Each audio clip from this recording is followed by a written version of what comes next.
नमस्कार दोस्तों, स्वागत है आपका स्टेनो गुरु यूट्यूब चैनल में। दोस्तों आज के वीडियो में हम लोग करने वाले हैं आरआरबी स्टेनोग्राफर के लिए स्किल टेस्ट का प्रैक्टिस करने वाले हैं। दोस्तों जैसा कि आपको पता है कि आरआरबी स्टेनोग्राफर के लिए स्किल टेस्ट का डेट अनाउंस कर दिया गया, जो कि आपका 27 अक्टूबर से स्टार्ट होने वाला है। तो दोस्तों आपको पता ही है कि बहुत कम समय बचा हुआ है और इसके लिए आपको रेगुलर प्रैक्टिस की बहुत ज्यादा जरूरत है। डेली कम से कम आप लोग एक डिक्टेशन 2 डिक्टेशन जरूर ट्रांसक्राइब करिए और प्रैक्टिस जितना हो सके उतना करिए, क्योंकि आपके पास टोटल मिला के जो 18-20 दिन समय बचे हैं उसमें आप जितना प्रैक्टिस कर लेंगे वो आपके लिए बेहतर होगा। तो दोस्तों आज का जो डिक्टेशन होगा वो आपका 80 शब्द प्रति मिनट की स्पीड से रहेगा। वो पूरे 10 मिनट का डिक्टेशन होगा। तो सभी लोग इसको प्रैक्टिस करिएगा और प्रैक्टिस करने के बाद 10 मिनट उसको रीडिंग करिएगा। रीडिंग करने के बाद देन ट्रांसक्राइब करके पीडीएफ से मैच करा के जरूर बताइएगा कितनी मिस्टेक आ रही है, कितनी आपकी तैयारी हो रखी है। दोस्तों इसके लिए हमने एक स्पेशल बैच स्टार्ट कर दिया है। अगर आप उस स्पेशल बैच को ज्वाइन करते हैं तो आप ज्वाइन कर सकते हैं, जिसमें आपको डेली 4 डिक्टेशन मिलेगी। चारों अलग अलग मैटर पे होंगे। 80, 90, 100 और 120 की स्पीड से मिलेगी। दोस्तों जैसा कि आपको पता है कि वहां पे 80 की स्पीड से डिक्टेशन बोला जाएगा, तो तैयारी आपको कम से कम 100 की करके जानी है। ठीक है, 100 की तैयारी रहेगी तभी वहां पे आराम से लिखा पाएगा। ठीक है, अगर थोड़ी सी भी इधर उधर हुआ तो अगर आपकी तैयारी अच्छी नहीं है तो वहीं पे डिक्टेशन आपको टफ लगेगा और वो थोड़ा सा फ्लक्चुएट हुआ तो छूट जाएगा। तो इस चीज को ध्यान में रखते हुए आप सेव की तैयारी करके जाएंगे तो आराम से वहां पे लिखा जाएगा, कोई दिक्कत नहीं आएगी। तो दोस्तों अगर ये पेड ग्रुप आप ज्वाइन करना चाहते हैं तो आप ज्वाइन कर सकते हैं। अधिक जानकारी के लिए आप हमें मेल कर सकते हैं। हमारी मेल आईडी है std4stenographer@gmail.com। नहीं तो वीडियो के डिस्क्रिप्शन में भी लिंक मिल जाएगा, नहीं तो आप जो है कमेंट करके भी पूछ सकते हैं। डिक्टेशन को प्रैक्टिस करने के बाद अपना बहुमूल्य सुझाव हमें कमेंट बॉक्स में जरूर देना, ताकि आने वाले वीडियो में हम और बेहतर कर पाए। और वीडियो पसंद आए तो वीडियो को लाइक कर देना और चैनल पर पहली बार आए तो सब्सक्राइब करके नोटिफिकेशन बिल जरूर ऑन करना। बाकी अपडेट दोस्तों हम लोग देते रहेंगे, तो ज्यादा समय न लेते हुए चलिए स्टार्ट कर लेते। Ready, 5 second start. माननीय मंत्री जी, मैं छोटा मोटा किसान हूँ, इसलिए कृषक और काश्तकारों की परेशानी को भली भांति समझता हूँ। इस वर्ष हमारे इलाके के आसपास पर्याप्त मात्रा में वर्षा नहीं हुई है।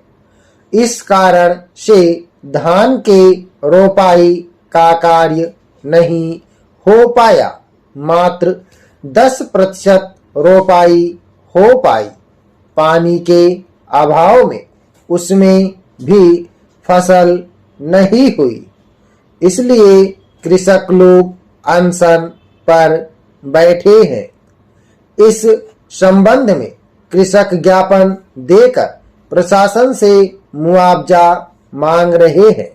फसल बीमा राशि की मांग कर रहे हैं, किंतु उन्हें राशि नहीं मिली और न ही शासन की ओर से किसी प्रकार की राहत देने के संबंध में घोषणा की गई है। कृषकों का कहना था कि उन्होंने अपना कीमती जेवर जमीन गिरवी रखकर जून जुलाई में रोपाई का काम किया था। वह भी कीट प्रकोप से चौपट हो गई। अब कृषकों के सामने भारी संकट उत्पन्न हो गया है। उन्होंने इस वर्ष की फसल सेवा सहकारी समिति को कर्ज वसूली में दे दी है। बाजार से लिया गया ऋण कैसे अदा करें? आने वाले समय में कैसे खेत की बुआई करें?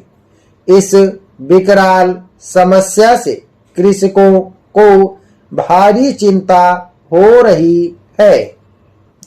अब भूखों मरने की स्थिति निर्मित हो गई है। किसान इस समस्या को लेकर 5 दिनों से आमरण अनशन पर बैठे हैं। धान उत्पादक कृषकों के प्रति प्रशासन की इस उपेक्षापूर्ण भेदभाव की नीति के कारण उनमें रोष एवं आक्रोश व्याप्त है। मैं मंत्री जी से निवेदन करता हूं कि वे इस ओर ध्यान देना चाहेंगे। अध्यक्ष जी, यह सत्य है कि इनके जिले के अंतर्गत तहसील में कृषक फसल क्षतिपूर्ति एवं फसल बीमा राशि की मांग के संबंध में हड़ताल पर बैठे हुए थे। मौके पर ज्ञापन प्राप्त कर उनसे हड़ताल समाप्त कराई गई। कृषकों द्वारा फसल बीमा राशि की मांग की जा रही थी। इस संबंध में प्रस्ताव जिला सहकारी केंद्रीय बैंक के माध्यम से कृषि बीमा कंपनी को प्रेषित किया गया है। जहां तक रबी फसल का प्रश्न है, इस संबंध में जांच की जा रही है। कृषि विभाग से भी इस संबंध में जानकारी प्राप्त की जा रही है। प्रस्तुत जानकारी के आधार पर आगामी कार्यवाही की जा सकेगी। कीट प्रकोप के कारण किसी प्रकार की फसल नष्ट होना नहीं पाया गया है। जहां तक भूख से मरने के संबंध में जो बात कही गई है, वहां तक यह स्थिति पैदा ही नहीं हुई है।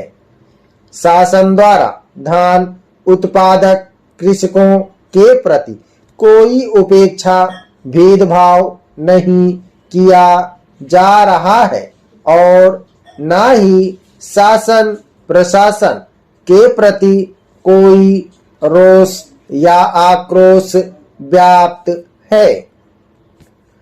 माननीय सदस्य माननीय गृह मंत्री जी से अनुरोध कर रहे थे कि ग्रामवासी डकैतों के आतंक से दहशत में रह रहे हैं।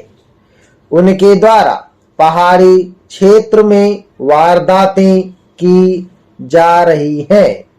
ग्रामीण लोग भयभीत हैं। पहले यहाँ पर पुलिस की चौकियां थीं, जिन्हें हटा लिया गया है। पहाड़ी क्षेत्र में पुलिस चौकी कायम कर लोगों में व्याप्त असुरक्षा की भावना को दूर किया जाए। उपाध्यक्ष महोदय, माननीय सदस्य का विधान सभा क्षेत्र एक पहाड़ी इलाका है।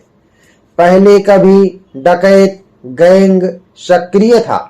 उस समय उनके क्षेत्र में एहतियात के तौर पर एक 4 का गार्ड रखा गया था। गैंग समाप्त होने के बाद किसी अन्य डकैतों के आमद रफत की सूचना प्राप्त नहीं हुई है। वर्षों पहले अवैध शस्त्र रखने के जुर्म में एक अपराध कायम हुआ था।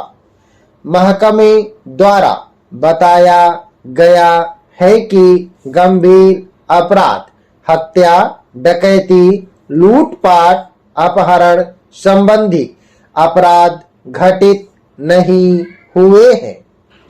सामान्य किस्म के कुल 24 अपराध कायम हुए हैं।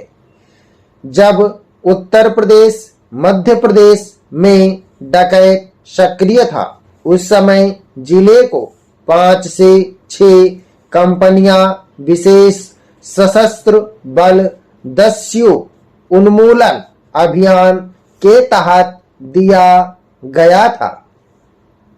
पिछले वर्ष की तुलना में दस्यु समस्या में निजात मिलने के कारण अब केवल 3 कंपनियां ही उपलब्ध हैं। जिले के अंदर उपलब्ध बल से आवश्यकता अनुसार पेट्रोलिंग कराई जाती है। वर्तमान उल्लेखित 25 गांवों में पिछले वर्षों से डकैत गिरोह का आतंक नहीं है। अब डकैत गिरोह की ओर से कोई अपराध घटित नहीं किया जा रहा है। कुछ समय पहले प्रशासनाधीन पहाड़ी क्षेत्रों में जिन डकैत गिरोह का आतंक था, उनका पूरी तरह से सफाया हो चुका है। उक्त ग्रामों के अंतर्गत नागरिकों में कोई दहशत नहीं है। कोई भी नागरिक भयभीत नहीं है। गैंग का पूर्ण रूप से सफाया हो चुका है। अब पुलिस चौकी की आवश्यकता महसूस नहीं की जा रही है। पिछले 2 वर्षों से गांवों में डकैती, लूटपाट, अपहरण की कोई घटना घटित नहीं हुई है और न ही किसी प्रकार की असुरक्षा की भावना ही प्रकाश में आई है। आदरणीय महोदय, पुलिस बल वृद्धि योजना के अंतर्गत उप निरीक्षक, सहायक उप निरीक्षक के अतिरिक्त पद और स्वीकृत किए गए हैं, जो तत्काल रूप से प्रभावशील हो जाएगा। अध्यक्ष जी, यह कहना सही नहीं है कि पहाड़ी क्षेत्र में असुरक्षा की भावना व्याप्त है, बल्कि सही यह है कि संबंधित पुलिस बल द्वारा गश्त किया जा रहा है, इसलिए स्थिति सामान्य और नियंत्रण में है। समाप्त। ओके दोस्तों, आप लोग इसको प्रैक्टिस करिएगा। सभी लोग मैटर को प्रैक्टिस और ट्रांसक्राइब करेंगे और पीडीएफ से मैच करा के जरूर बताएंगे कितनी मिस्टेक आ रही है। ये आपके लेटेस्ट डिक्टेशन होगा। सभी लोग इसको प्रैक्टिस करेंगे। ठीक है, 80 शब्द प्रति मिनट की स्पीड से, कोई बहुत ज्यादा स्पीड नहीं है। अगर आप इसको लिख लेंगे तो आप समझिए आरआरबी वाला डिक्टेशन भी लिख लेंगे। तो जरूर प्रैक्टिस करिएगा और ट्रांसक्राइब करके जरूर बताइएगा। उम्मीद है कि दोस्तों वीडियो आपको पसंद आया होगा, तो वीडियो को लाइक कर देना और अगर अभी तक आपने हमारे चैनल को सब्सक्राइब नहीं किया तो प्लीज़ सब्सक्राइब करके नोटिफिकेशन बेल ऑन करना। और दोस्तों, अगर आप डेली डिस्कशन चाहते हैं तो आप चाहें तो चैनल का मेंबरशिप ले सकते हैं या हमारे पेड ग्रुप को ज्वाइन कर सकते हैं। अधिक जानकारी के लिए आप हमें मेल कर सकते हैं। हमारी मेल ID है studyforstenographer@gmail.com। अपना बहुमूल्य सुझाव हमें कमेंट बॉक्स में जरूर देना। वीडियो को पूरा देखने के लिए बहुत बहुत धन्यवाद। Thanks for watching. जय हिंद, जय भारत।